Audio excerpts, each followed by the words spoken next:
I'm reading Wayne Dyer's interpretation of the Tao Te Ching at the moment, and got to verse 15, and it talks about letting go and releasing into life. And most of the Tao Te Ching does talk about letting go. There are very strong similarities between that, in that sense, and Taoism and Buddhism. But this particular verse talks about how muddy waters clear when stilled. And Wayne Dyer says that we should try not to force life, but allow life to come to us by getting still.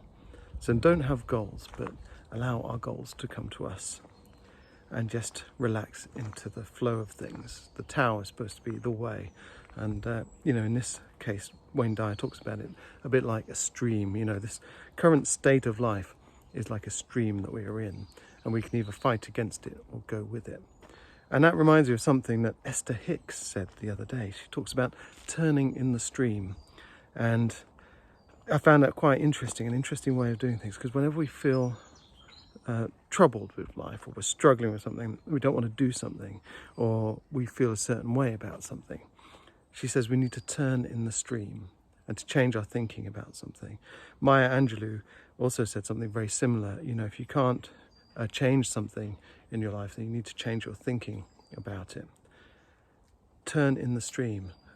I think that's a really wonderful kind of metaphor for going with it, just accepting the way things are, because ultimately if you can't change it, then you need to change yourself.